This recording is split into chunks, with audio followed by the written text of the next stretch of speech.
Hello बच्चों, स्वागत है आप सभी का आपके हिंदी व्याकरण की कक्षा में। बच्चों, आज हम देखेंगे आपका अध्याय संख्या 12 जिसका नाम है आपका वाच्य यानी कि वॉइस। तो बच्चों यहाँ पे देखेंगे वॉइस क्या चीज़ है। आई होप ये आपके लिए एक नया टॉपिक है, आप अपने इंग्लिश ग्रामर में पढ़ चुके हैं इसके विषय में। यहाँ पे ना बच्चों कुछ चित्र आप माफ करना, यहाँ पे कुछ वाक्य लिखे हुए हैं। जैसे कि देखो, नीरज पत्र लिखता है, नीरज के द्वारा पत्र लिखा जाता है। ठीक है, नीरज से चला नहीं जाता। ठीक है, अब बच्चों यहाँ अगर आप देखेंगे तो यहाँ पहले वाक्य में लिखा है, तो यहाँ पे आप देखेंगे यहाँ पे क्रियाकर्ता जो है वो नीरज के अनुसार है। वहीं पे दूसरे वाक्यों में लिखा जाता है, यहाँ पे क्रिया जो है वो कर्म के अनुसार है यानी कि पत्र के अनुसार है, तो कर्ता नीरज के अनुसार यहाँ पे नहीं है। ठीक है, तीसरे वाक्य में क्रिया की जो स्थिति है वो बिल्कुल ही अलग है। यहाँ केवल आपको भाव की प्रधानता दिखाई देती है। ठीक है, तो क्रिया का यही जो रूपांतर होता है जिससे आपको ये पता चलता है कि जो क्रिया है वो कर्ता, कर्म या भाव किसके अनुसार है, वही वाच्य कहलाता है। तो बच्चों वाच्य और कुछ नहीं बल्कि वाच्य का मतलब ये होता है कि जो आपको ये बताता है कि जो क्रिया हो रहा है वो कर्ता के अनुसार है, कर्म के अनुसार है या भाव के अनुसार है। ठीक है, किसकी प्रधानता कहाँ पे है, तो जब आपको प्रधानता पता चलती है वही आपका वाच्य कहलाता है। तो ये देखिए, क्रिया के जिस रूपांतर से यह जाना जाए कि उसके विधान का प्रधान विषय कर्ता है, कर्म है या भाव है, उसे वाच्य कहते हैं। ठीक है, तो बच्चों वाच्य क्या होता है, ये क्रिया का वो रूप होता है जो आपको ये बताता है कि संपूर्ण वाक्य में किसकी प्रधानता है, कर्ता का, कर्म का या भाव का। तो वो जो प्रधानता बताता है ना, वही आपका वाच्य है यानी कि वॉइस है।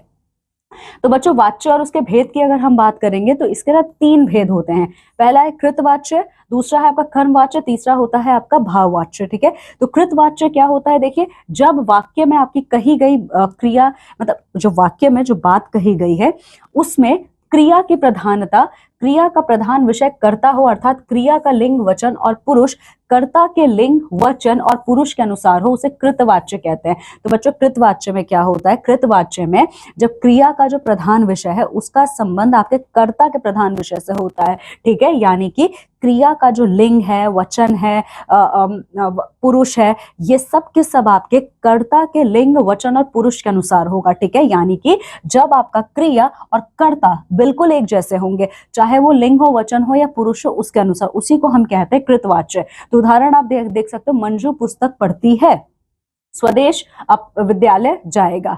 ठीक है, तो यहाँ पे बच्चों आप देख सकते हो इन सारे वाक्यों में क्रियाओं का प्रधान विषय कर्ता है। ठीक है, इन सभी वाक्यों में क्या है, क्रियाओं का जो प्रधान वाक्य है वो आपका कर्ता है, अतः कृतवाच्य के ये रूप है। तो ये क्या है, ये आपका कृतवाच्य है। दूसरा बच्चों बात करते हैं कर्मवाच्य की। कर्मवाच्य, तो आप यहाँ देखेंगे यहाँ पे वाच्य में क्रिया द्वारा कही गई बात का प्रधान विषय कर्म हो और कर्म के लिंग वचन व पुरुष के अनुसार ही क्रिया के लिंग वचन वो पुरुष हो, तो उसे कर्मवाच्य कहते हैं। तो बच्चों कर्मवाच्य का मतलब क्या होता है, कर्मवाच्य का मतलब है कि जो क्रिया के जरिए जो बात यहाँ पे कही जा रही है उसका जो प्रधान विषय है वो आपका कर्म होता है और कर्म के लिंग वचन और पुरुष के अनुसार ही आपका क्रिया का लिंग वचन डिसाइड किया जाता है, तो उसको हम कर्मवाच्य कहते हैं। ठीक है, जैसे कि देखिए, अनिल से पुस्तक पढ़ी जाती है, मधु से पत्र लिखा जाता है, इत्यादि। तो बच्चों यहाँ पे आप देख सकते हैं जितने भी वाक्य यहाँ पे लिखे हुए हैं इनकी क्रियाओं का प्रधान विषय क्या है, कर्म है। पुस्तक, पत्र, दूध तथा फिल्म है, अतः ये आपके कर्मवाच्य हैं। ठीक है, फिर बच्चों बात करते हैं अंत में आपका भाववाच्य की। तो बच्चों भाववाच्य क्या होता है, नाम से पता चल रहा है यहाँ पे किसकी प्रधानता होगी, भाव की प्रधानता होगी। ठीक है, तो यहाँ पे इस वाच्य में क्या देखने को हमें मिलता है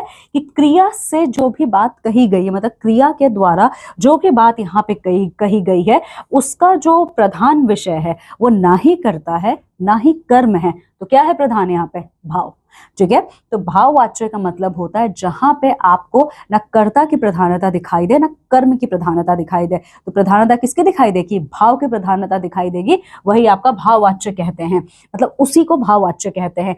इसमें क्रिया आपका अन्य पुरुष, एक वचन और पुल्लिंग में इस्तेमाल में लाया जाता है। जैसे मुझसे चला नहीं जाता, रमा से, माफ करना, राम से उठा नहीं जाता इत्यादि। तो यहाँ पे आप देखेंगे यहाँ का जो प्रधान विषय है वो ना कर्ता है ना ही कर्म है, कौन है, भाव है, तो इसलिए भाववाच्य है। अब बच्चों यहाँ पे ध्यान दीजिए, भाववाचक केवल अकर्मक धातुओं से ही बनता है। अच्छा, भाववाचक सिर्फ और सिर्फ आपके अकर्मक धातुओं से बनेगा, सकर्मक से नहीं, ठीक है। अब वाच्य परिवर्तन, ये जो 3 वाच्य है ना, आप इनको एक दूसरे में बदल सकते हो, ठीक है। तो जब आप एक वाच्य को दूसरे वाच्य में बदलते हो, एक वॉइस को दूसरे वॉइस में बदलते हो, यही आपका वॉइस कन्वर्जन यानी कि वाच्य परिवर्तन कहलाता है। तो देखिए, जैसे कि आप कृतवाच्य से कर्मवाच्य में बदलोगे, तो कृतवाच्य क्या है, सुधा पत्र लिखती है, वो आपका कर्मवाच्य है, तो कर्मवाच्य आपका क्या होगा, यहाँ पे सुधा से पत्र लिखा जाता है। फिर देखो, मधु गीता पढ़ती है, मधु से गीता पढ़ी जाती है, तो कृतवाच्य है, जहां पे क्या है आपका कर्ता का प्रधानता है, यहाँ पे कर्मवाच्य है तो एक कर्मी की प्रधानता है।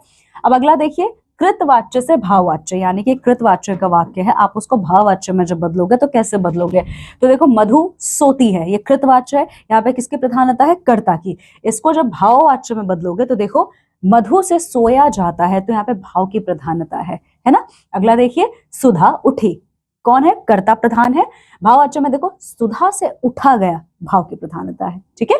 चलिए बाकी का आप देखेंगे। तो बच्चों यहाँ पे यही आपका अध्याय है संपूर्ण। आइए अब इसमें समरी देख लेते हैं, आओ दोहराओ।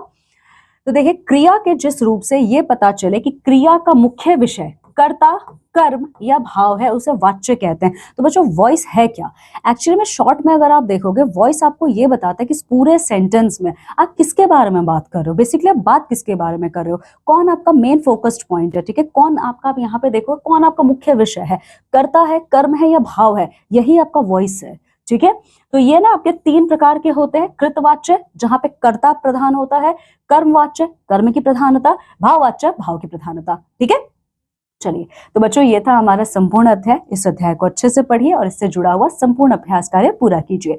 चलिए अब हम मिलते हैं हमारी अगली कक्षा में आपके एक नए अध्याय के संग। तब तक आप सभी अपना बहुत ख्याल रखें। बाय बच्चों।